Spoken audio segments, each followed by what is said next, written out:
Have you ever wondered why Nigeria suffers insecurity despite heavy investment in security agencies? Well, that is the paradox number 4 on this channel, and I will tell you the answer. The most populated city in Africa. No doubt, Nigeria is Africa's most populous nation and the largest economy. They have presented us with a paradox that has puzzled analysts, citizens, and policymakers for decades now. Billions of naira are allocated yearly for security agencies, and despite maintaining one of the largest security apparatuses on the continent, ordinary citizens in Nigeria continue to live under the constant shadow of insecurity. Nigeria, our budgetary allocation, defense and security, 4.91 trillion naira. From the bustling street of Lagos to the remote villages of the northeast, from the oil-rich Niger Delta to the farming communities of the Middle Belt, the story has remained the same. To further elaborate what I'm talking about, recent budget allocation shows that the defense and security unit of the country consistently ranks among the top 3 expenditure categories. See, a lot of money is invested in the security of this nation. In the northeast, Boko Haram insurgency has displaced thousands and created a humanitarian crisis spanning over a decade now.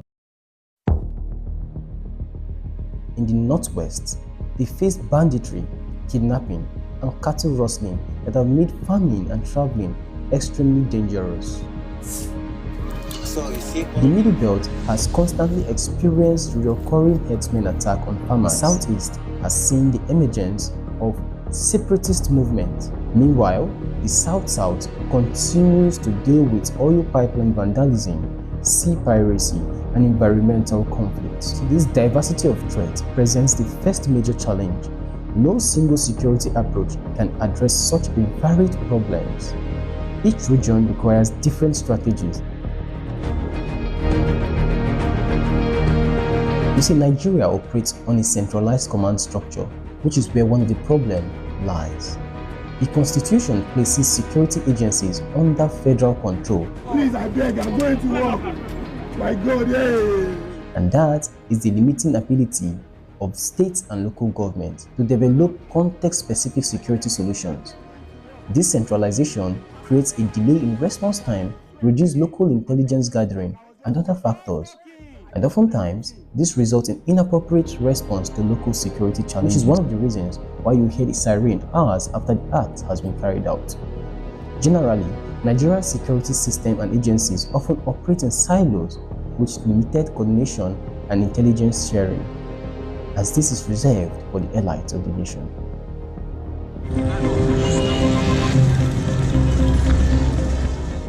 This is not a discredit because in their own way, I think they are putting in their best.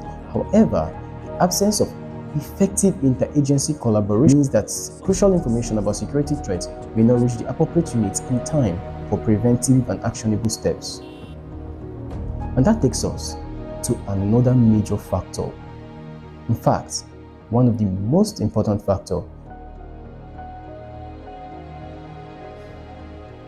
For a nation driven by a strong will to make a good living, while overall security budget might appear really big, the actual distribution and management of these financial resources often prove problematic.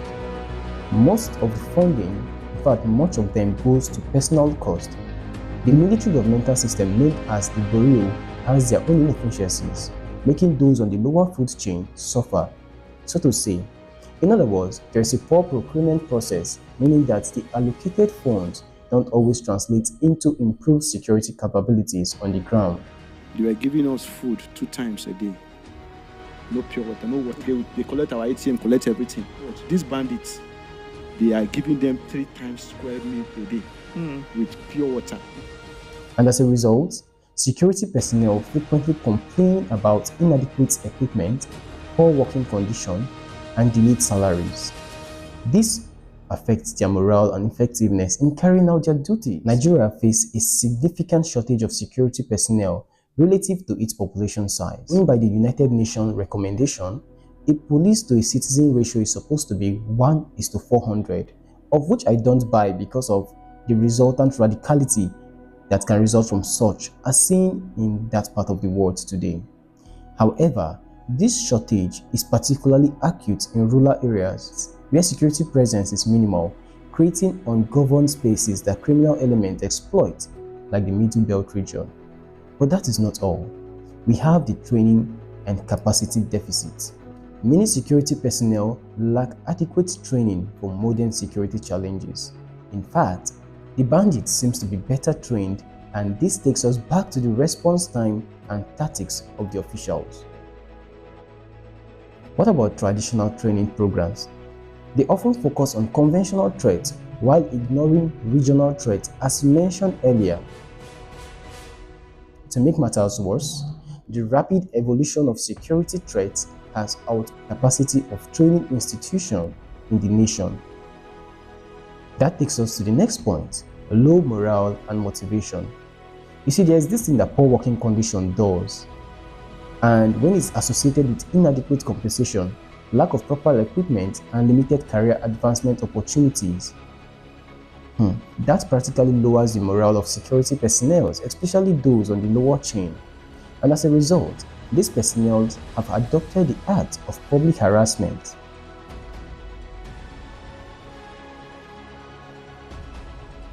At the time, this was very tyrannical, that only a nationwide protest, which claimed the life of many, would trigger the government in the bid to maintain their operational status from international sites.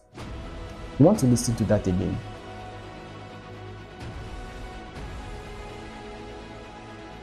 Now let us talk about the socio-economic root cause.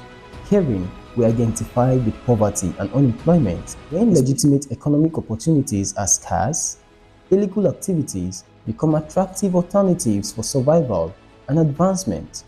There's no doubt about that.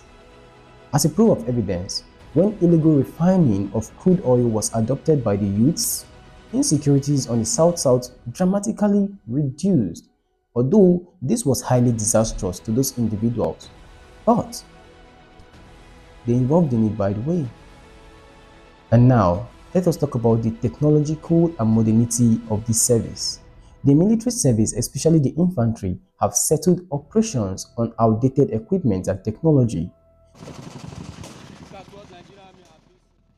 But on the other hand, criminal organizations and terrorist groups increasingly use sophisticated weapons, communication systems, and tactics that require equally sophisticated responses. Think about it. And this places the security forces at a disadvantage when confronting well-equipped criminal organizations, causing what I call the force operational deficiency. And that takes us to the elephant in the room.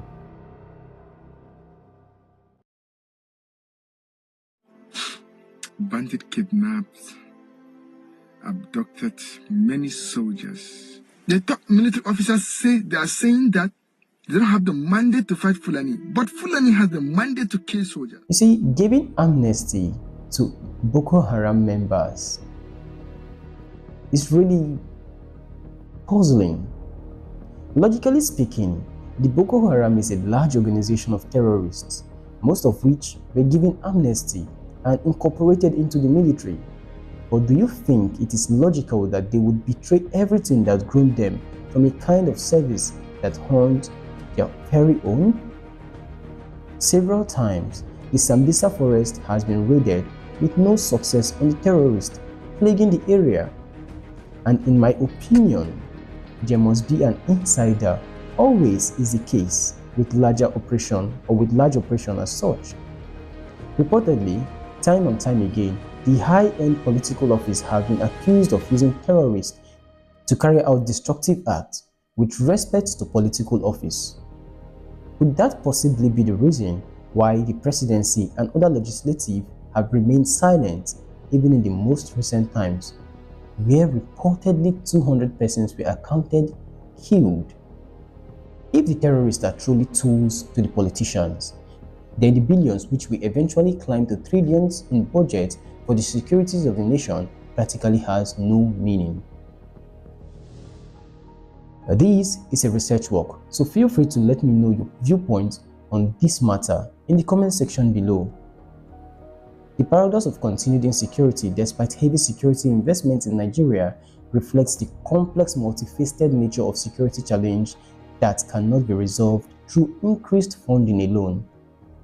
Effective securities requires addressing structural weaknesses, improving governance, building community trust, and tackling underlying socio-economic issues that fuel the insecurity. Now, if you stayed with me till this point, do subscribe and leave a like to this video, and I will see you on the next one coming up shortly. I am simply Nab. Pleasant days ahead.